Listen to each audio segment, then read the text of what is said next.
बिस्मिल्लाह। हाँ जी, cell wall से हम शुरू करते हैं। सेल वाल क्या है कि ये जानवरों के अंदर नहीं पाई जाती, पौधों के अंदर बेसिकली पाई जाती है। पौधों का चूँकि जिस्म सख्त होता है और उन्हें बहुत ज़्यादा प्रेशर बर्दाश्त करना होता है, तो इस वजह से उनके सेल के इर्द एक इजाफी तय लगाई जाती है। जानवरों में नहीं होती, जानवरों में चूँकि बहुत ज़्यादा दबाव बर्दाश्त नहीं करना होता और जानवर भाग के अपनी जगह बदल भी सकता है, तो इस वजह से उसके सेल के अंदर कोई बहुत हार्ड स्ट्रक्चर नहीं होता।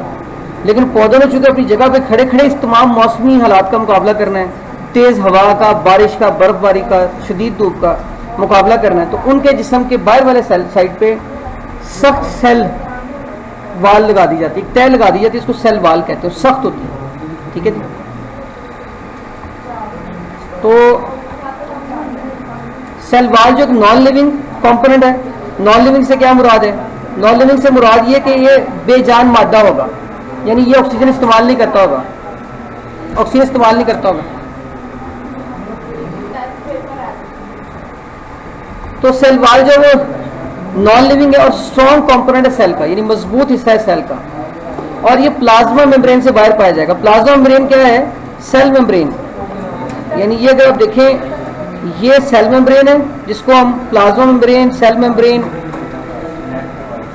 सेमी परमिएबल मेम्ब्रेन कुछ भी कहते हैं। सेल की बाहर वाली तय होती है, इससे बाहर एक लेयर मजीद होगी जिसको सेल वाल कहा जाएगा। ठीक है जी। जानवरों के सेल में ये नहीं होती, पौधों के सेल, ये देखिए जानवरों के सेल में सेल वाल नहीं है, सिर्फ मेम्ब्रेन है, इसके बाहर हार्ड स्ट्रक्चर कोई, सख्त चीज़ कोई नहीं। उसकी वजह क्या है कि इन्हें ज़रूरत नहीं होती, ये एक जगह दूसरी जगह वैसे करके मुश्किल हालात फेज आते हैं, जगह बदल लेते हैं।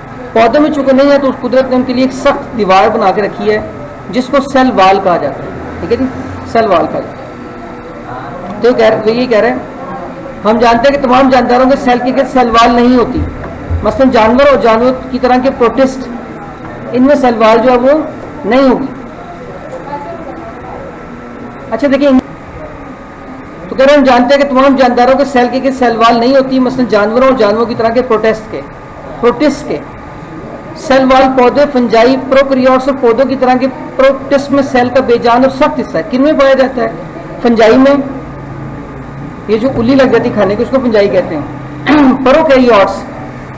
प्रोकैरियोट्स जिनमें न्यूक्लियस नहीं होता, आपने पढ़ा है यूकैरियोट्स होते हैं जिनमें न्यूक्लियस होता है, एक प्रोकैरियोट्स है जिनमें न्यूक्लियस नहीं होता, तो उनमें पाई जाती है।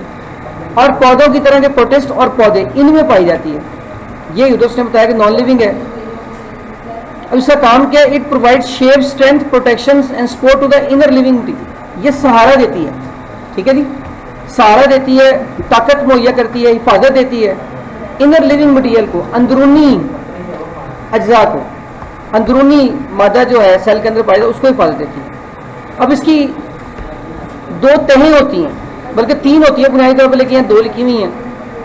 एक बैरूनी होगी, उससे कहेंगे प्राइमरी वाल, यानी ये अकेली एक दीवार नहीं है, इसमें तीन तहों पर मुश्तमिल है। ठीक है जी, तीन तहों पर मुश्तमिल है। अच्छा जी, तो बैरूनी तह को प्राइमरी वाल कहते हैं, और उसके अंदरूनी साइड पे एक तह और बनती है। पहले बाहर तह बनती है, एक पहले बाहर तह बनती है, उसको प्राइमरी वाल कहते हैं। उस प्राइमरी वाल के अंदरूनी साइड पे एक और लेयर बनती है। ठीक है जी, उसकी अंदरूनी साइड पे एक और जो है वो लेयर बनेगी।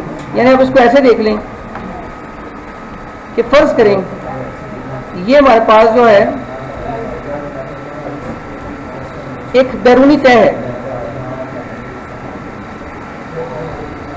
ठीक है जी, ये है, और एक जो है वो इसकी अंदरूनी साइड पे आ जाए। ठीक है जी, इसके अंदरूनी साइड पे आ जाए। तो देखें, एक बैरूनी तह है, एक उसकी अंदरूनी साइड पे तह और आ जाए। ये जो बैरूनी से कहेंगे primary cell wall, primary cell wall, बाहर वाले को हम कहेंगे प्राइमरी सेल वाल, और दूसरी जो अंदर वाली से कहेंगे सेकेंडरी सेल वाल। इन दोनों के दरमियान एक और चीज पाई जाएगी, उसे कहते हैं मिडल लेमेला। एक प्राइमरी सेल वाल होगी बाहर वाली, एक अंदर वाली होगी सेकेंडरी वाल। ठीक है जी, और एक इन दोनों के दरमियान पाई जाएगी, इन दोनों के दरमियान, उसे कहेंगे मिडल लेमेला। लेकिन वो पता नहीं शायद लिखा कि बुक में लिखा हो, लेकिन फिलहाल ये तीन होती है। तो यहाँ से लिखा प्राइमरी सेल वाल है, सेकेंडरी वाल है,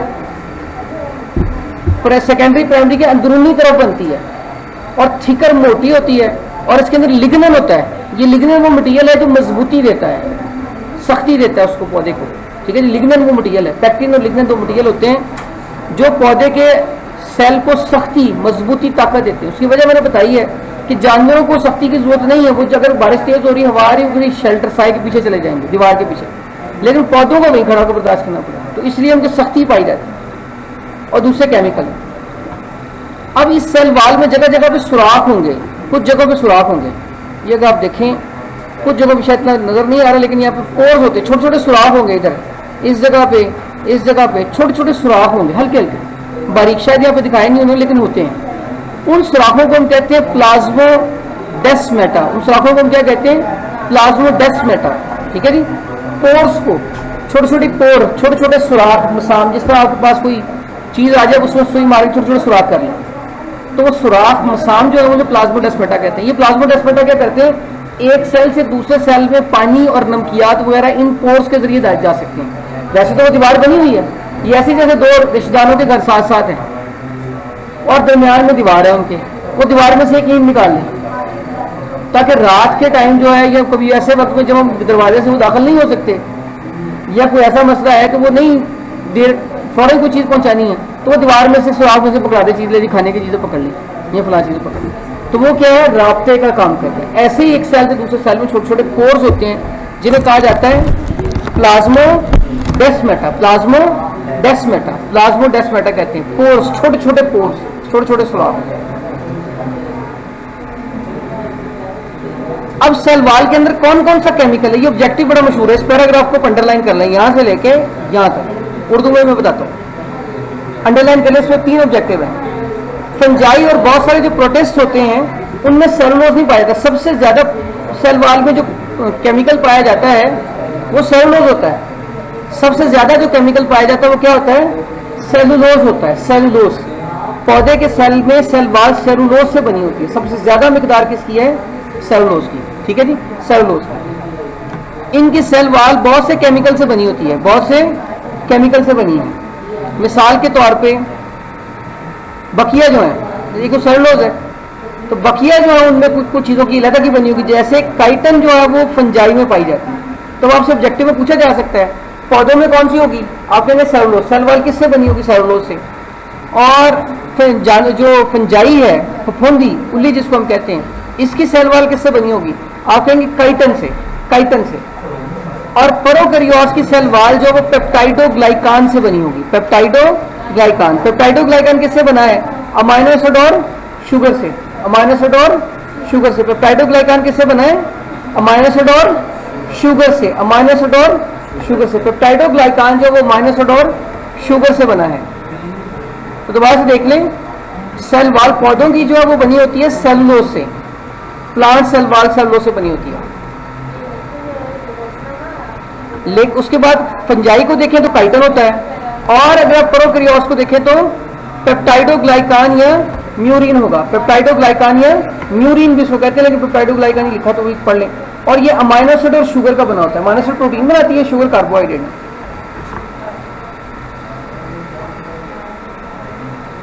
उर्दू में एक बार क्विकली इसको रीड कर लें ताकि कुछ सीखा जाए।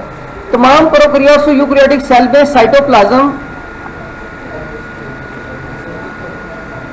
के गिर्द एक बारीक लचकदार सेल मेम्ब्रेन मौजूद होती है। सेल मेम्ब्रेन एक सेमी परमिएबल बाड़ के तौर पे, नीचे से ले आओ, बाड़ के तौर पे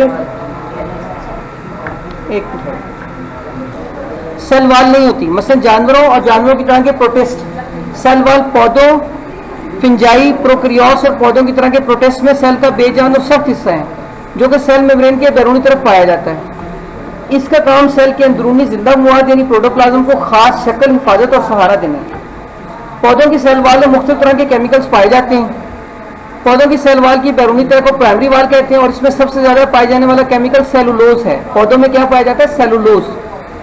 पौधों के कुछ सेल मसलन जाइलम के सेल प्राइमरी वाल के अंदर की तरफ सेकेंडरी वाल भी बनाते हैं। ये बहुत मोटी होती है और इसमें लिग्नन और दूसरे केमिकल होते हैं। साथ साथ मौजूद सेल्स की वाल के अंदर सुराख भी मौजूद होते हैं जिनके जरिए उनके साइटोप्लाज्म के दरमियान राब्ता होता है। ये सुराख प्लाज्मोडेस्माटा कहलाते हैं। ये सुराख क्या कहलाते हैं? प्लाज्मोडेस्माटा।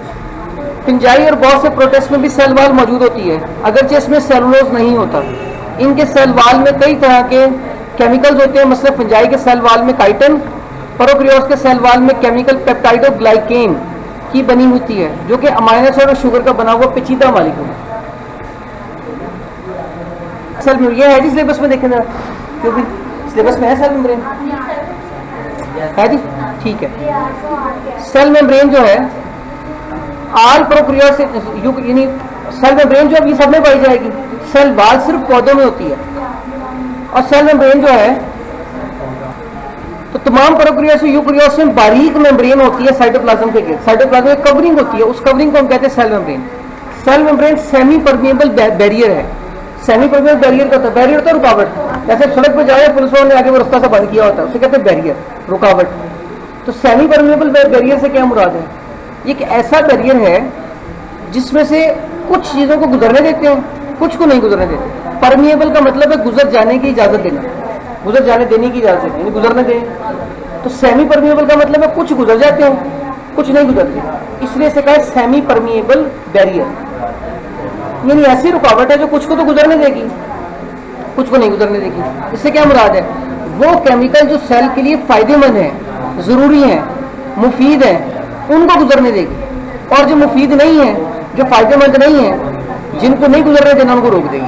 तो इसलिए कहा semi permeable barrier, allowing a very few molecule across it, चंद मॉलिक्यूलों को उसमें से गुजरने देती है, while facing the majority of the chemical inside the cell. Fencing बाड़ लगाना, रोक देना, जबकि रोक देगी ज्यादा केमिकल को सेल के अंदर। इन दिस वे, इस तरीके से cell membrane maintains the internal composition of cell. Cell membrane cell की अंदरूनी कंपोजिशन को बरकरार रखती है। मेंटेन्स द इंटरनल कंपोजिशन, अंदरूनी मिकदार को या अंदरूनी तरकीब को बरकरार रखती है, अंदरूनी केमिकल के पैमानों को बरकरार रखती है। तो ये सेल मेम्ब्रेन पौधे में सेल वाल की अंदरूनी तरफ है, ये सेल वाल है, इसके अंदरूनी तरफ सेल मेम्ब्रेन है, ये अंदरूनी तरफ। जानवर में वैसे ही सबसे बैरूनी वाल ही सबसे बैरूनी दीवार ही सेल मेम्ब्रेन है। पौधों में सेल वाल के अंदर होती है, क्योंकि सबसे बाहर सेल वाल है। जानवरों में सबसे बाहर वाली सेल मेम्ब्रेन ही है, ठीक है जी। तो ये हमें देखना है। अब सेल मेम्ब्रेन की कंपोजिशन हम देखें, सेल मेम्ब्रेन कैसे बनी होती है। तो सेल मेम्ब्रेन जो है वो प्रोटीन और लिपिड्स की बनी होती है। प्रोटीन होती है और कुछ लिपिड, कुछ केमिकल लिपिड जो फैट चर्बी की तरह इसको हम कहते हैं, वो होता है इसके अंदर। और इसके लिए जो है वो इलेक्ट्रॉन माइक्रोस्कोपिक मॉडल जो पेश किया गया है उसे कहते हैं फ्लूइड मोज़ेक मॉडल।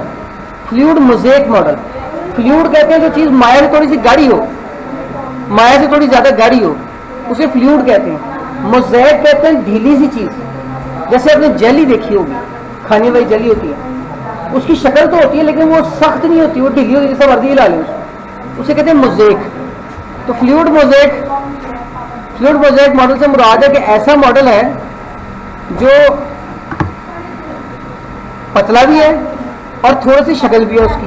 तो फ्लूइड मॉडल, लचकदार मॉडल आप कह सकते हैं, इससे उसको फ्लूइड मोज़ेक मॉडल का। फ्लूइड मोज़ेक मॉडल, इस मॉडल के मुताबिक क्या है कि लिपिड की एक डबल तय होगी, एक ये नीचे लिपिड के ऊपर मॉलिक्यूल है, एक नीचे मॉलिक्यूल है, फिर एक ऊपर मॉलिक्यूल, एक नीचे। इसका मतलब लिपिड की दो तह हैं, एक ऊपर वाली लेयर, एक नीचे वाली लेयर, डबल लेयर है, ऊपर वाली और नीचे वाली डबल लेयर है।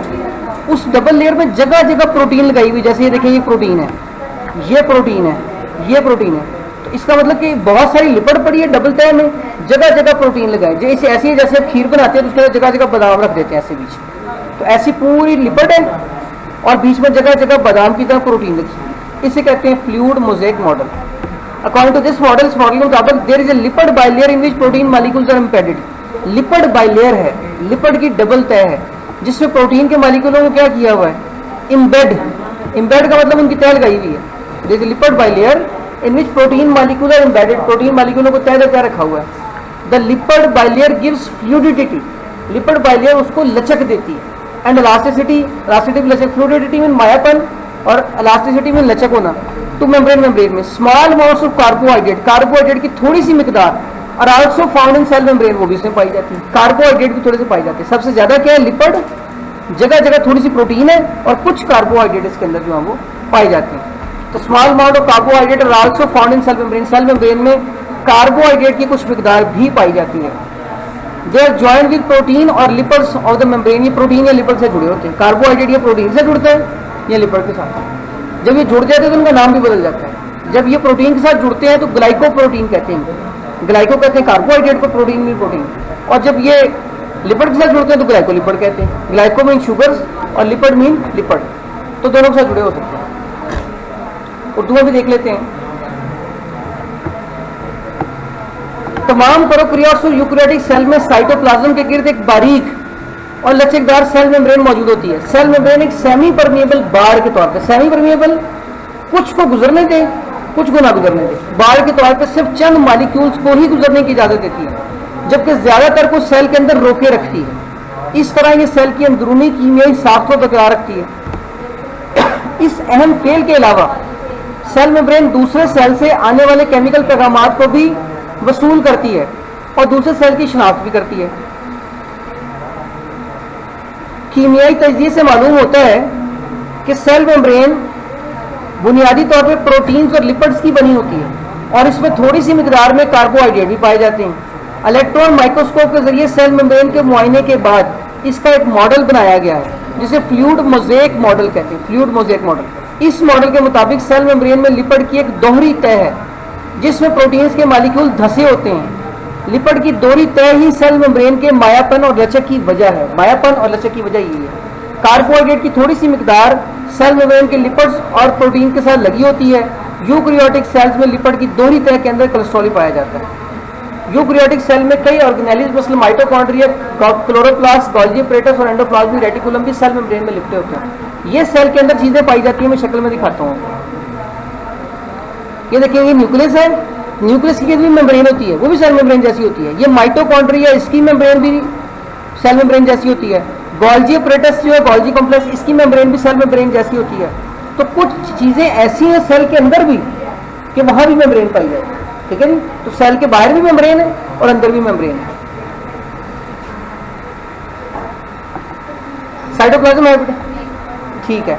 साइटोप्लाज्म क्या है? साइटोप्लाज्म वो फ्लूइड है, यानी ये जो हमने पढ़ा है कि ये देखिए सेल मेम्ब्रेन है, ये बाहर वाली जो तह है ये सेल मेम्ब्रेन है, ये वाली, ये सेल मेम्ब्रेन है ये वाली। इसके अंदर जो माया भरा हुआ है ये ऐसे समझ सेल गुब्बारे की तरह है। तो गुब्बारा जो प्लास्टिक की तरह है सेल मेम्ब्रेन है, और अंदर जो पानी भर ले थोड़ा सा उसके अंदर या हवा भर ले वो साइटोप्लाज्म। यानी जो फ्लूइड और माया अंदर भरा हुआ है, फ्लूइड और माया, उसे हम क्या कहेंगे? ये साइटोप्लाज्म है, साइटोप्लाज्म है। तो साइटोप्लाज्म सेमी विस्कस, कम गाढ़ा या दरमियाना गाढ़ा, और सेमी ट्रांसपेरेंट, गैर नीम शफाफ। नीम शफाफ का मतलब कुछ रोशनी गुजर जाती है, कुछ नहीं गुजरती। सबस्टेंस है, माया है। Between plasma membrane, cell membrane के दरमियान पाया जाता है, और न्यूक्लियर इन्वेलप, ये सेल मेम्ब्रेन है ये वाली, और ये न्यूक्लियस की दीवार है। न्यूक्लियस के अंदर न्यूक्लियस का अपना फ्लूइड होता है, तो न्यूक्लियस से बाहर बाहर और सेल से अंदर अंदर, सेल मेम्ब्रेन से अंदर अंदर ये पाया जाता है साइटोप्लाज्म। इट कंटेन्स वाटर, इसमें पानी पाया जाता है। In which many organic molecules and inorganic salts are completely और पार्शली डिसॉल्व्ड, इसके अंदर पानी पाया जाता है और बहुत सारे ऑर्गेनिक मॉलिक्यूल हैं, प्रोटीन्स, कार्बोहाइड्रेट और लिपिड्स, जिनमें इनऑर्गेनिक साल्ट्स मुकम्मल या जुज़वी तौर पे जो है वो हल हुए होते हैं, उसमें हल होते हैं। साइटोप्लाज्म वो जगह देता है जहां सेल अपने काम करता है, यानी जाहिर बात सेल को काम करने के लिए जगह चाहिए, सेल के अंदर चीजों में काम करने की जगह चाहिए। तो साइटोप्लाज्म वो जगह मुहैया करता है जहां ये काम करता है, और ये मुख्तलिफ बायोकेमिकल रिएक्शंस का मकाम भी है, यानी बहुत सारे बायोकेमिकल रिएक्शन भी इस जगह पे होते हैं। बायोकेमिकल का मतलब क्या है? बायो का मतलब जानदार, केमिकल मीन केमिकल, तो वो केमिकल रिएक्शन जो जानदारों के दरमियान पाए जाए उसे हम कहेंगे कि ये बायोकेमिकल रिएक्शन जो है उसके तौर पर जो है वो काम करते हैं। फॉर एग्जाम्पल, मिसाल के तौर पे ग्लाइकोलिसिस, ये ब्रेक डाउन ग्लूकोज, ग्लूकोज का टूट जाना, ये साइटोप्लाज्म में रूनुमा होता है। अच्छा जी, इसको उर्दू में पढ़ लेते हैं। साइटोप्लाज्म प्लाज्मा मेम्ब्रेन और न्यूक्लियर एनवेलप के दरमियान एक नीम गाढ़ा स्याल और नीम शफाफ मादा साइटोप्लाज्म है।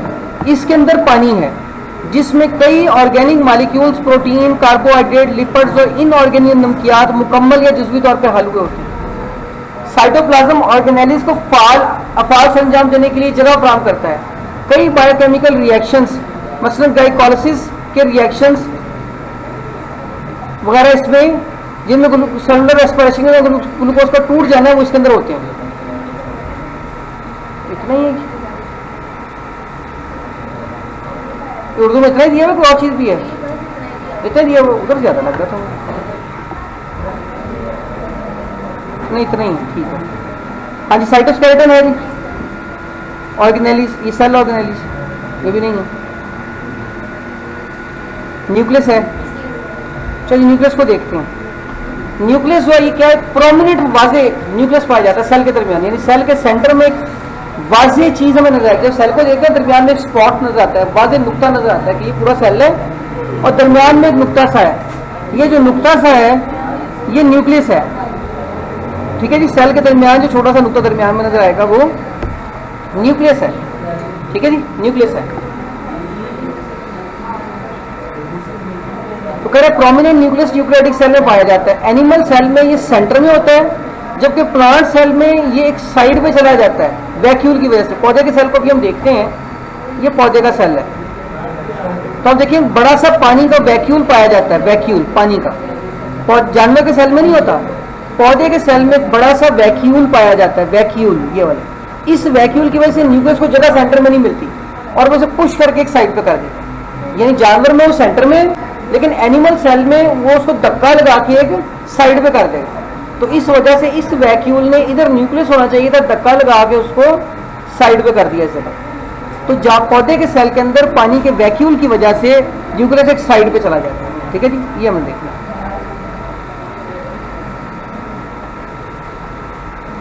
पुश टू साइड, एक साइड पे जाता है। Nucleus is bounded by double membrane. अब हमने पढ़ा सेल मेम्ब्रेन में एक ही मेम्ब्रेन है, लेकिन न्यूक्लियस में वाई जगह जहां डबल मेम्ब्रेन रखी हुई। क्यों? न्यूक्लियस सबसे इंपॉर्टेंट है। जैसे हमारा पूरा जिस्म है, जिस्म में सबसे अहम हिस्सा जो सबसे ज्यादा जल्दी डैमेज हो सकता है वो दिमाग है, ठीक है जी। तो कुदरत ने दिमाग के लिए पहले तो हड्डी रखी है, खोपड़ी, स्कल, सर जो हम कहते हैं, उसके अंदर 3 मेम्ब्रेन की तहों के अंदर, कवर्स के अंदर 3 तहों में बंद किया हो। जैसे हमारे पास कोई बहुत अच्छी कीमती चीज हो तो उसे तहों में बंद कर देते हैं। जेवर बहुत महंगा से, पहले उसके टिश्यू वगैरह में लपेटा होता है, फिर उसके ऊपर वो कपड़ा से रखा होता है, फिर वो डब्बा बंद किया होता है उसके ऊपर। बाद में उसके ऊपर भी कोई चीज चढ़ा लेते हैं। तो वो क्या है कि जितनी चीज अच्छी होगी उतनी ज्यादा हिफाजत करेंगे। तो इधर न्यूक्लियस सबसे अहम है सेल में, क्योंकि न्यूक्लियस सारा सेल कंट्रोल करना है। तो न्यूक्लियस के डबल मेम्ब्रेन लगाई जाती है। सेल मेम्ब्रेन में एक ही है, न्यूक्लियस में डबल मेम्ब्रेन लगाई हुई है। इसको न्यूक्लियर एनवेलप भी कहते हैं। न्यूक्लियर एनवेलप के अंदर बहुत से छोटे छोटे सुराख होते हैं। जैसे मैंने कहा था सेल मेम्ब्रेन में सुराख होते हैं, न्यूक्लियस में भी छोटे छोटे सुराख होते हैं। ये इधर मैं आपको दिखाता भी हूँ।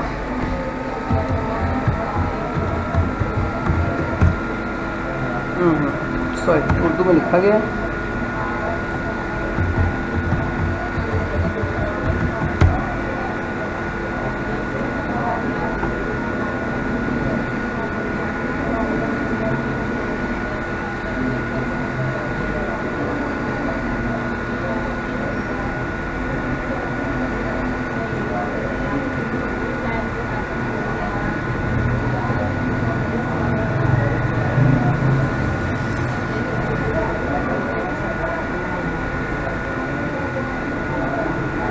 ये अगर आप शक्ल देखें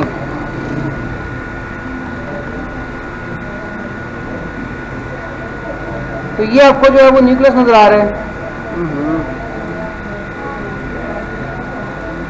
ये पूरा न्यूक्लियस नजर आ रहा है और ये बीच में छोटे छोटे सुराख नजर आ रहे हैं, जैसा गोल बॉल के अंदर छोटे छोटे सुराख की। इन सुराख को कहते हैं न्यूक्लियर पोर, पोर सुराख को कहते हैं। और इसका मकसद क्या है कि केमिकल्स यहाँ से गुजर के न्यूक्लियस के अंदर दाखिल हो जाए। न्यूक्लियस के अंदर भी दाखिल हो सकते हैं, बाहर भी आ सकते हैं। तो ये न्यूक्लियर पोर है।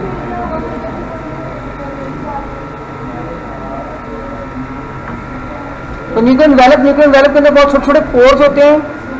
न्यूक्लियर एनवेलप के अंदर एक ग्रैनुलर फ्लूइड है, दानेदार फ्लूइड है। उस फ्लूइड को न्यूक्लियोप्लाज्म कहते हैं। न्यूक्लियोप्लाज्म दानेदार माया है, उसको न्यूक्लियोप्लाज्म कहते हैं। न्यूक्लियोप्लाज्म के अंदर एक या दो न्यूक्लियाई पाए जाते हैं, छोटे न्यूक्लियस के छोटे दाने, न्यूक्लियोलाइड, जिनको न्यूक्लियोलस सिंगल उसको कहते हैं। अब न्यूक्लियोलस डार्क स्पॉट है, गहरे रंग का है। न्यूक्लियस के अंदर भी एक छोटा सा स्पॉट होता है न्यूक्लियोलस के। देखिए ये न्यूक्लियस है पूरा, इसके अंदर एक गहरा सा दाना लैदा भी होता है। न्यूक्लियस के अंदर भी गहरा सा दाना होता है, उसे न्यूक्लियोलस कहते हैं। तो जो न्यूक्लियोलस है ये आरएनए और प्रोटीन से मिलकर बनता है। राइबोसोमल आरएनए और प्रोटीन से मिलकर बनता है। क्रोमोसोम जो न्यूक्लियस के अंदर पाए जाते हैं वो सिर्फ सेल डिवीजन में नजर आते हैं। आपने चैप्टर जो से पहले 5 पढ़ा होगा उसमें हमने पढ़ा था इंटरफेज में क्रोमोसोम वो क्रोमेटेड मटेरियल छुटता जाता है और शक्ल बन जाती है, इसको क्रोमोसोम कहते हैं। तो सिर्फ सेल डिवीजन में क्रोमोसोम आपको नजर आएंगे, सेल डिवीजन के बाद नजर नहीं आएंगे, सेल डिवीजन में सिर्फ नजर आएंगे। और उसको उसके मटेरियल को क्रोमेटिन मटेरियल कहते हैं। मैं आपने पहले ही पढ़ा हुआ है जो क्रोमोसोम का मटेरियल है उसको क्रोमेटिन मटेरियल कहते हैं। क्रोमोसोम डीऑक्सी राइबोन्यूक्लिक एसिड और प्रोटीन, डीएनए और प्रोटीन के बने होते हैं। प्रोकैरियोटिक सेल में न्यूक्लियस नहीं होता, सिर्फ यूकैरियोटिक सेल में न्यूक्लियस पाया जाता है। प्रोकैरियोटिक सेल में न्यूक्लियस नहीं होता। हमने फर्क ही ये किया था, प्रोकैरियोट बिफोर न्यूक्लियस, न्यूक्लियस नहीं होता, और यूकैरियोट न्यूक्लियस वाले। इनके क्रोमोसोम डीएनए के बने होते हैं और साइटोप्लाज्म में ही मिक्स हो जाते हैं। न्यूक्लियस चूंकि नहीं होता तो पूरे साइटोप्लाज्म में उनका क्रोमोसोम मिक्स हुआ होता है, बिखरा होता है। उर्दू में पढ़ लेते हैं इसको। यूकैरियोटिक सेल में एक नुमाया न्यूक्लियस मौजूद होता है। जानवर के सेल में ये दरमियान में पाया जाता है, लेकिन पौधे के बालिग सेल में एक बड़ा मरकजी वैक्यूल बन जाने की वजह से न्यूक्लियस एक जानब धकेला जाता है। न्यूक्लियस एक डबल मेम्ब्रेन में लिपटा हुआ है जिसे न्यूक्लियर इन्वेलप कहते हैं। न्यूक्लियर इन्वेलप में कई छोटे सुराख होते हैं जो इसको एक सेमी परमीएबल मेम्ब्रेन बनाते हैं। न्यूक्लियर इन्वेलप के अंदर एक दानेदार स्याल माया न्यूक्लियोप्लाज्म मौजूद होता है। न्यूक्लियोप्लाज्म के अंदर एक या दो न्यूक्लियाई वाहद न्यूक्लियस जिनका होता है। न्यूक्लियोलाई जमा है, अगर दो हो तो न्यूक्लियोलाई, वाहद हो तो न्यूक्लियस, न्यूक्लियोलस कहते हैं। और क्रोमोसोम पाए जाते हैं। न्यूक्लियोलस एक गहरे रंग का इलाका है और यहाँ राइबोसोम का आरएनए यानी राइबोसोमल आरएनए बनता है और राइबोसोम को तैयार करता है। ये राइबोसोम बाद में प्रोटीन बनाता है। ये सब काम है, लेकिन और डिटेल अगली क्लासों में। क्रोमोसोम सिर्फ सेल डिवीजन के दौरान ही नजर आते हैं, जबकि इंटरफेस के दौरान यानी जब सेल डिवीजन नहीं हो रही होती ये बारीक धागानुमा शाफ्टों की शक्ल में होंगे जिन्हें क्रोमेटिन कहते हैं। क्रोमोसोम डीएनए और प्रोटीन के बने होते हैं। प्रोकैरियोटिक सेल में वाज़ेह न्यूक्लियस नहीं होता है। इनका क्रोमोसोम सिर्फ डीएनए का बना होता है और साइटोप्लाज्म में डूबा होता है। क्योंकि न्यूक्लियस नहीं है तो साइटोप्लाज्म के अंदर ही बिखर जाएगा, वो उसके अंदर पाया जाएगा। राइबोसोम है नहीं। चलिए राइबोसोम को देखते हैं। राइबोसोम क्या है? राइबोसोम छोटे छोटे दानेदार शक्लें हैं और ये या तो न्यूक्लियस के साइटोप्लाज्म के अंदर वैसे ही घूम फिर रहे होते हैं या ये एंडोप्लाज्मिक रेटिकुलम धागे से होते हैं। सेल के अंदर धागे से कहते हैं एंडोप्लाज्मिक रेटिकुलम, उनके साथ जुड़े होते हैं। यानी राइबोसोम दानेदार शक्लें हैं, या तो ये साइटोप्लाज्म में वैसे ही पाए जाएंगे, घूम फिर रहे होंगे साइटोप्लाज्म में, या ये एंडोप्लाज्मिक रेटिकुलम के साथ जुड़े होंगे। हर राइबोसोम बराबर मिकदार में प्रोटीन और राइबोसोमल आरएनए का बना होता है। इसे अंडरलाइन कर लेंगे, ऑब्जेक्टिव है। राइबोसोम प्रोटीन और राइबोसोमल आरएनए दोनों चीजों की बराबर मिकदार के बने होते हैं। बराबर मिकदार यानी 50% प्रोटीन होगी, 50% राइबोसोमल आरएनए होगा। राइबोसोम जो है वो मेम्ब्रेन के साथ जुड़े होते नहीं होते, मेम्ब्रेन नहीं होती इनकी, और ये प्रोकैरियोट्स में भी पाए जाते हैं। क्योंकि यूकैरियोट्स में, प्रोकैरियोट्स में कोई भी मेम्ब्रेन नहीं होती, न्यूक्लियस वाली भी नहीं होती। उसके अलावा मैंने कहा था माइटोकॉन्ड्रिया मेम्ब्रेन होती है, गोल्गी प्लेटस में मेम्ब्रेन होती है, वैक्यूल्स में होती है। ये सारी चीजें प्रोकैरियोट्स में नहीं होती क्योंकि उनमें सेल वाली मेम्ब्रेन ही नहीं है, तो फिर ये वाली मेम्ब्रेन कैसे होगी? न्यूक्लियस वाली मेम्ब्रेन ही, तो ये कैसे होगी? राइबोसोम वो जगह है प्रोटीन सिंथेसिस की, प्रोटीन बनाने की। ये भी ऑब्जेक्टिव अंडरलाइन कर लें। राइबोसोम प्रोटीन तैयार करने की जगह है, प्रोटीन तैयार करने की जगह है। प्रोटीन सिंथेसिस बहुत इंपॉर्टेंट है सेल के लिए और बहुत ज्यादा मिकदार में राइबोसोम जो पूरे सेल में पाए जाते हैं। क्योंकि जितनी प्रोटीन बनेगी सेल की उतनी नशोनुमा होगी। हर चीज बनाने के लिए प्रोटीन की जरूरत होती है। जब एक राइबोसोम नहीं काम कर रहा होता तो ये टूट जाता है दो हिस्सों में। तो देखिए राइबोसोम को दो हिस्सों में नजर आ रही है, एक हिस्सा है ऊपर वाला और एक हिस्सा है नीचे वाला। एक को कहते हैं लार्जर सब यूनिट, बड़ी सब यूनिट, और एक कहते हैं स्मॉलर सब यूनिट, छोटी वाली सब यूनिट। सब यूनिट कहते हैं पूरी शक्ल का छोटा हिस्सा। तो एक बड़ी शक्ल बनेगी, एक छोटी शक्ल बनेगी। उर्दू में पढ़ लेते हैं इसको। राइबोसोम छोटी छोटी दानेदार साख्तें हैं जो या तो साइटोप्लाज्म में आजादाना तैरती हैं या फिर एंडोप्लाज्मिक रेटिकुलम के साथ जुड़ी होती हैं। साइटोप्लाज्म में तैरती हैं या एंडोप्लाज्मिक रेटिकुलम के साथ जुड़ी होती हैं। हर राइबोसोम प्रोटीन और राइबोसोमल आरएनए की तकरीबन बराबर मिकदार का बना होता है। इनके गिर्द मेम्ब्रेन्स नहीं होती, इसलिए ये प्रोकैरियोटिक सेल में भी पाए जाते हैं। यूकैरियोटिक सेल का राइबोसोम प्रोकैरियोटिक वाले से थोड़ा बड़ा होता है। यूकैरियोटिक का राइबोसोम प्रोकैरियोटिक वाले से थोड़ा बड़ा होता है। अब राइबोसोम वो जगह है जहां प्रोटीन को तैयार किया जाता है, प्रोटीन की तैयारी की जाती है। प्रोटीन की तैयारी सेल के लिए बहुत अहम होती है, इसलिए तमाम सेल में राइबोसोम बड़ी मिकदार में तादाद में पाए जाते हैं। जिस वजह को राइबोसोम प्रोटीन तैयार नहीं कर रहा होता या प्रोटीन की तैयारी में मसरूफ नहीं होता तो ये दो छोटी इकाइयों में टूट जाता है, छोटे हिस्सों में अलग हो जाता है, फिर जुड़ जाता है जब काम करना हो। माइटोकॉन्ड्रिया है जी, है जी। माइटोकॉन्ड्रिया को देखते हैं।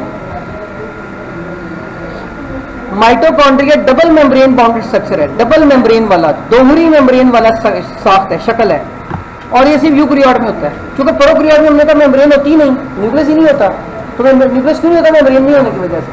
तो इसलिए कोई भी मेम्ब्रेन वाली चीज प्रोकैरियोट्स में नहीं होती।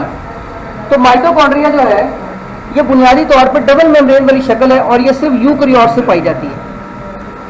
ये वो जगह है जहां एरोबिक रेस्पिरेशन होगी। आपने रेस्पिरेशन दो तरह का नाम सुना होगा, एनरोबिक या और एरोबिक। अगर नहीं सुना तो अगली क्लास में आ जाना है। अगर सांस लेने का ऑक्सीजन, जो ग़िज़ा तोड़ने का अमल ऑक्सीजन की मौजूदगी में हो तो उसे एरोबिक रेस्पिरेशन कहते हैं, और अगर ऑक्सीजन की गैर मौजूदगी में हो तो उसे एन एरोबिक कहते हैं। तो ये एन एरोबिक है ऑक्सीजन की गैर मौजूदगी में, और सॉरी एरोबिक है ऑक्सीजन की मौजूदगी में, ठीक है जी। ऑक्सीजन की मौजूदगी में रेस्पिरेशन जो है वो एरोबिक रेस्पिरेशन है, तो एरोबिक रेस्पिरेशन करेगा।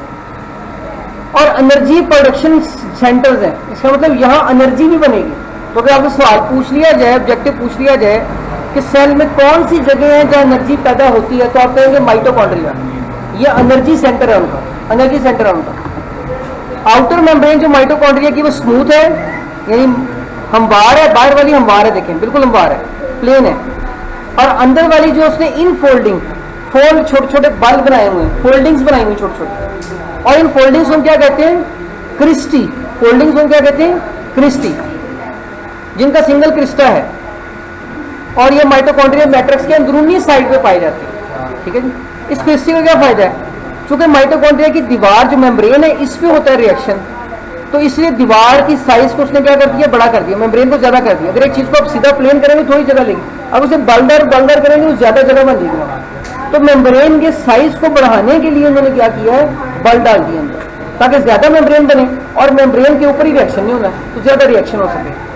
तो ये सर इनर मेम्ब्रेन जो है वो उसके साइज को, सरफेस एरिया को बढ़ा देती है माइटोकॉन्ड्रिया की।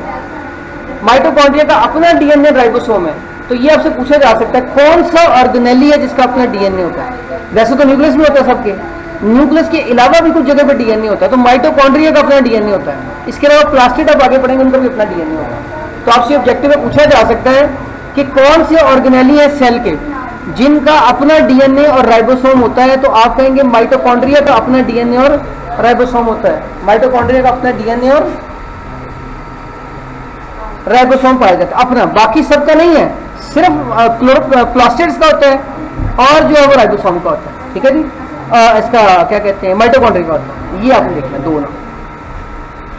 The ribosomes of mitochondria are more similar to bacterial ribosome. जो माइटोकॉन्ड्रिया के राइबोसोम बैक्टीरिया के राइबोसोम जैसे ही हैं। इसको ही पढ़ लेते हैं। माइटोकॉन्ड्रिया डबल मेम्ब्रेन में लिपटी हुई साख्तें हैं जिन्हें सिर्फ यूकैरियोट से पाई जाती हैं। ये एरोबिक रेस्पिरेशन के मकामात यानी तवानाई पैदा करने के बड़े मराकज़ हैं। हर माइटोकॉन्ड्रियन की बैरूनी तह तो हमवार होती है, बैरूनी मेम्ब्रेन हमवार होती है, लेकिन अंदरूनी मेम्ब्रेन अंदर माइटोकॉन्ड्रिया के मैट्रिक्स में बहुत सी तहें बनाती हैं। इन तहों को क्रिस्टी, वाहिद क्रिस्टा कहते हैं। इन तहों की वजह से अंदरूनी मेम्ब्रेन का सतही रकबा ज्यादा होता है जिस पर रेस्पिरेशन के रिएक्शन होते हैं।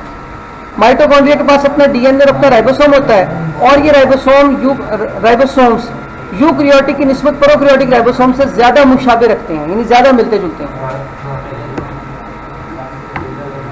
इसके बाद है प्लास्टिड्स। अब प्लास्टिड्स जो है ये भी मेम्ब्रेन से बनी हुई साख्तें हैं, ठीक है जी। और ये पौधे के सेल में ज्यादा, पौधे के सेल में पाई जाते हैं, जानवरों में नहीं पाए जाते।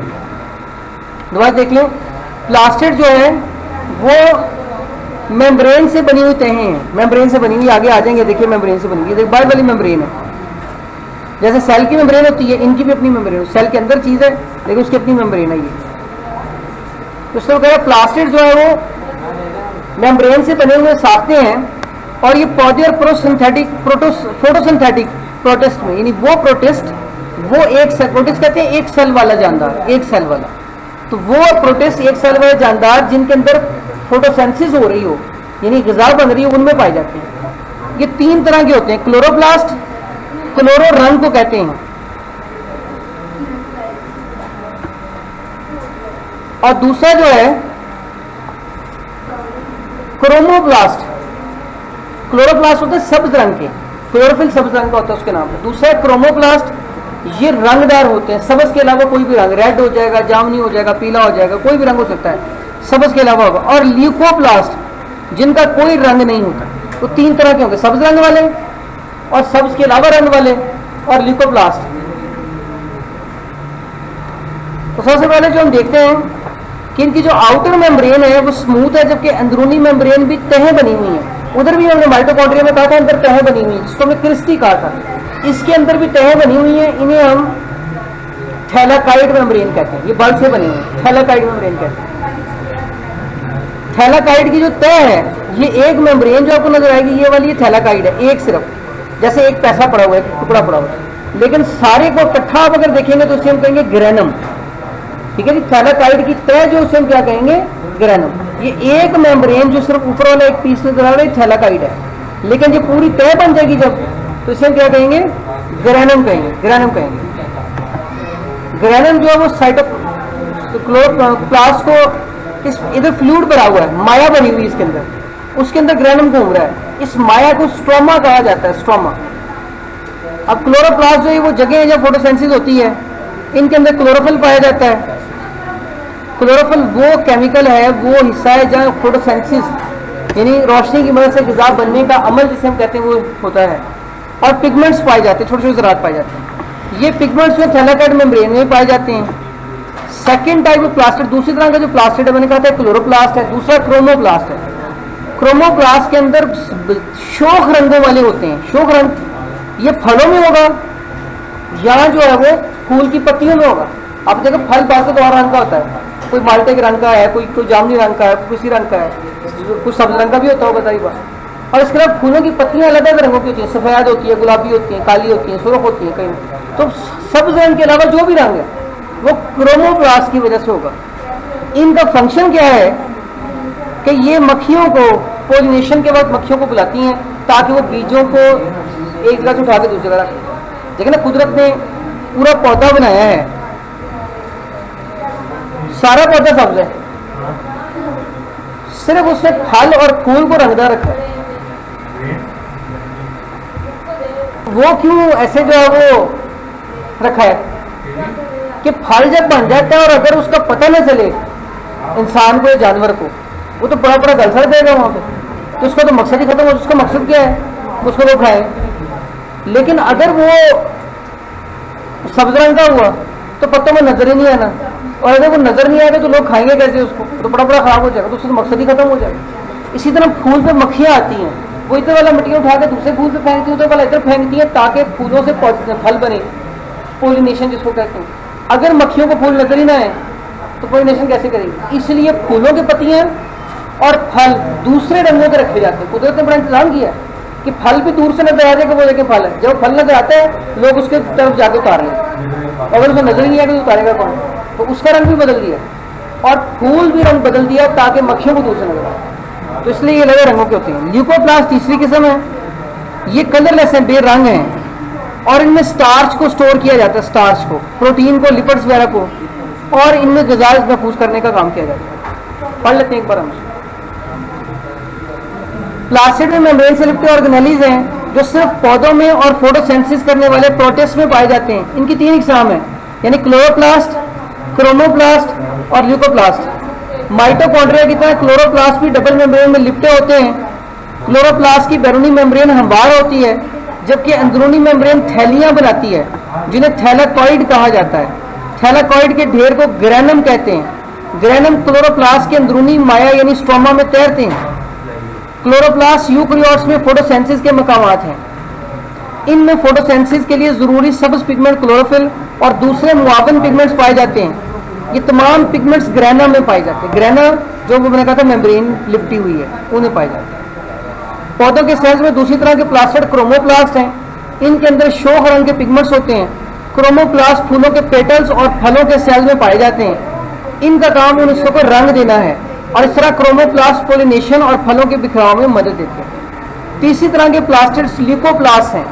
ये बेरंग होते हैं और स्टार्च, प्रोटीन और लिपिड को जखीरा करते हैं। ये पौधों के उन हिस्सों के सेल्स में पाए जाते हैं जहाँ ग़िज़ा को जखीरा किया जाए। एंडोप्लाज्मिक रेटिकुलम है जी, एंडोप्लाज्मिक रेटिकुलम।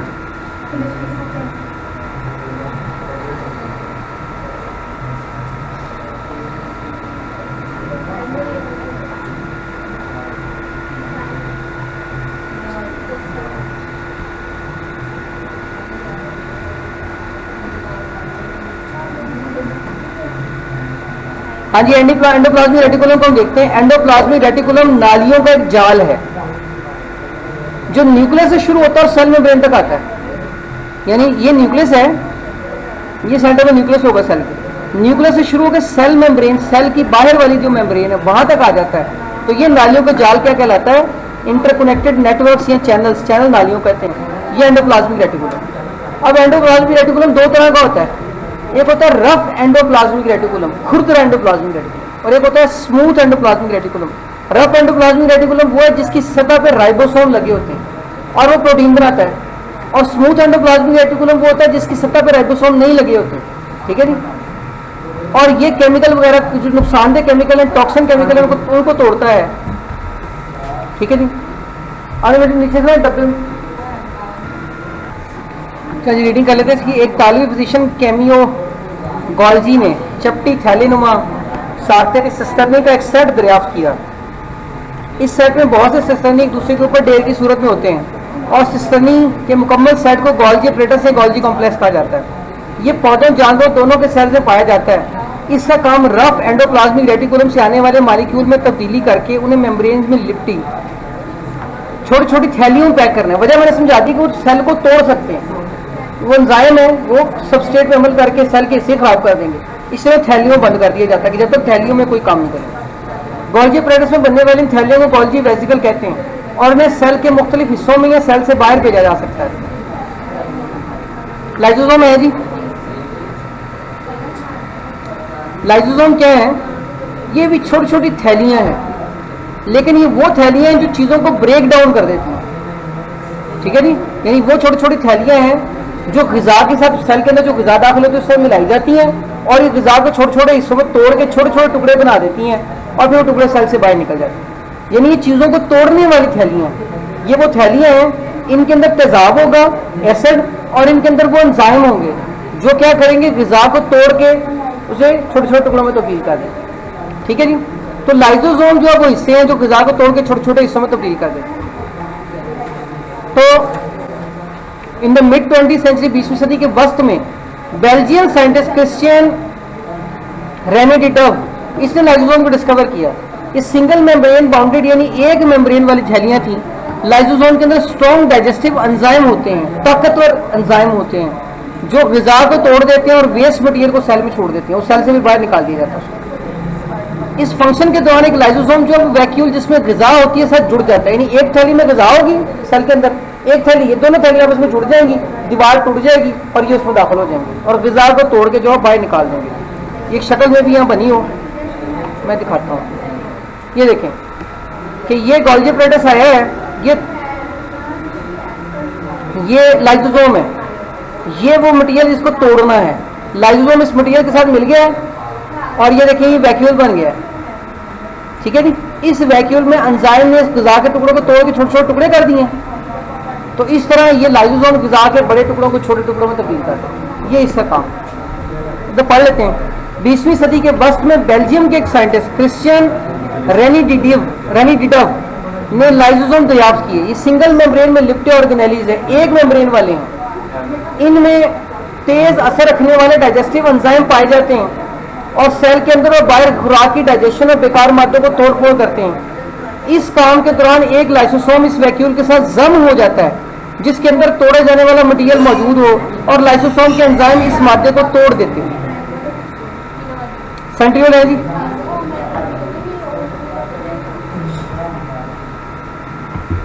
हाँ, जो सेंट्रियोल को हम देख लेते हैं। सेंट्रियोल जो ये पौधों के अंदर नहीं पाए जाते, जानवरों में होते हैं। ठीक है जी। और यूनिसेलुलर ऑर्गेनिज्म बाद में पाए जाते हैं। ये लंबे लंबे ट्यूब्स हैं, प्रोटीन की लंबी लंबी ट्यूब्स हैं जो ट्यूबुलिन प्रोटीन से बनी है। और ये आपने पढ़ी होंगी सेल डिवीजन के अंदर, आपने सेल डिवीजन में पढ़ा होगा कि एक सेंट्रियोल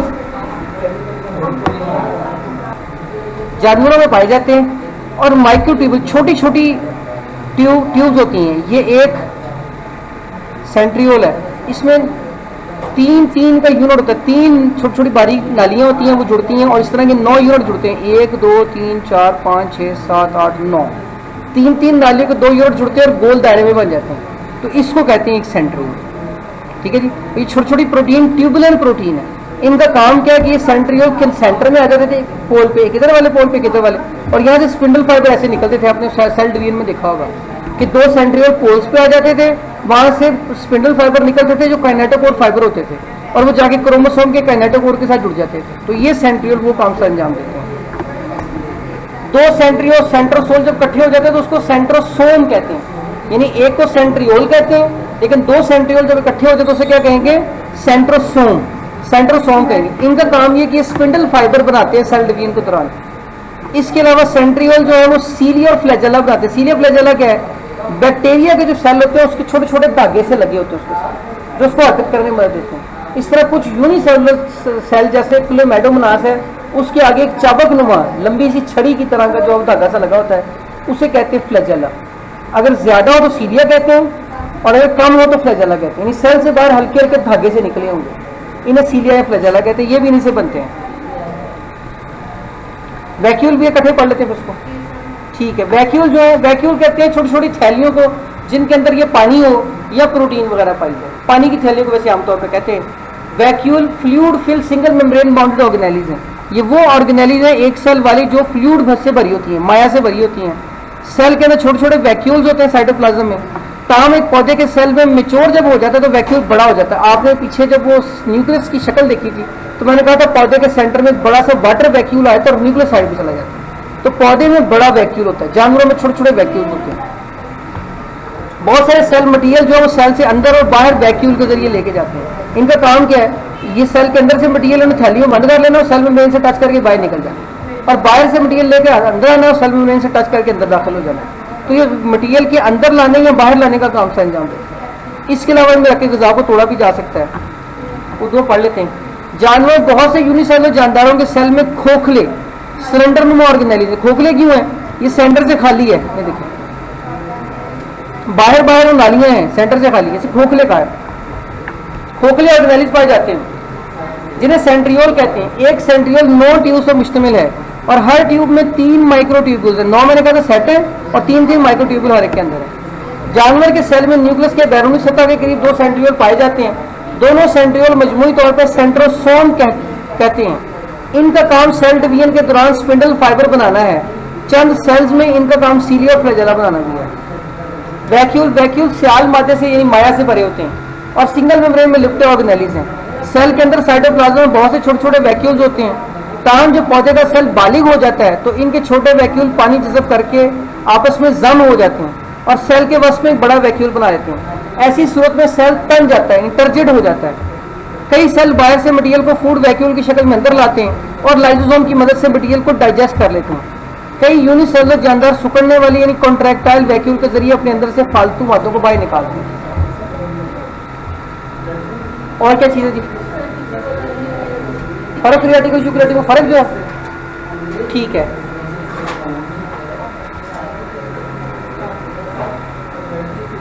प्रोकैरियोटिक और यूकैरियोटिक में कुछ फर्क दिए हुए हैं, वो हम देख लेते हैं। डिफरेंस जो दिया हुआ है, पहला क्या, यूकैरियोटिक सेल में न्यूक्लियस बड़ा वाज़ेह होता है, ठीक है, जबकि प्रोकैरियोटिक सेल में वाज़ेह न्यूक्लियस नहीं होता, ठीक है जी। सिर्फ डीएनए थोड़ी सी जगह पर पाया जाता है जिसको न्यूक्लियाइड कहते हैं। न्यूक्लियस नहीं होता लेकिन डीएनए किसी जगह पर पाया जाएगा, उस जगह को न्यूक्लियाइड कहते हैं। इसके अलावा यूकैरियोटिक सेल में मैंने कहा था मेम्ब्रेन वाली चीज़ें सारी होती हैं। माइटोकॉन्ड्रिया भी होता है, गोल्गी एपरेटस भी है, एंडोप्लाज्मिक रेटिकुलम भी है, ये सब हैं। जबकि प्रोकैरियोटिक सेल में ये नहीं होती, ठीक है जी। प्रोकैरियोटिक सेल साइज में भी छोटा होता है, यूकैरियोटिक सेल साइज में बड़ा होता है। ये इधर अगले पॉइंट पे आ गया। और सेल वाल को हम देखें तो सेल वाल यूकैरियोटिक सेल की सेलुलोज की बनी होगी, जबकि प्रोकैरियोटिक सेल की पेप्टाइडोग्लाइकान की होगी। ये भी पीछे हमने पढ़ा हुआ है, उर्दू में भी देख लेते हैं। यूकैरियोटिक सेल में वाज़ेह न्यूक्लियस होता है जबकि प्रोकैरियोटिक सेल में वाज़ेह न्यूक्लियस नहीं होता। इनका क्रोमोसोम सिर्फ डीएनए का बना होता है जो साइटोप्लाज्म के मरकज के करीब तैरता है। इस इलाके को न्यूक्लियाइड कहते हैं। यूकैरियोटिक सेल में मेम्ब्रेन में लिपटे ऑर्गेनेलीज मतलब mitochondria, Golgi apparatus, endoplasmic reticulum वगैरह पाए जाते हैं, जबकि प्रोकैरियोटिक सेल में ऐसे ऑर्गेनेलीज नहीं होते। यूकैरियोटिक सेल के राइबोसोम प्रोकैरियोटिक सेल के राइबोसोम की निस्बत साइज में बड़े होते हैं। यूकैरियोटिक सेल प्रोकैरियोटिक सेल से औसतन 10 गुना बड़ा होता है। यूकैरियोटिक सेल बड़ा है, प्रोकैरियोटिक छोटा है। यूकैरियोटिक सेल की सेल वॉल सेलुलोज या काइटिन की बनी होती है। प्रोकैरियोटिक सेल की सेल वॉल पेप्टाइडोग्लाइकान की बनी है, जो कि अमाइनो एसिड और शुगर का एक बड़ा पॉलीमर है, एक बड़ा मॉलिक्यूल। चलिए जितना देखिए, बाकी इंशाल्लाह फिर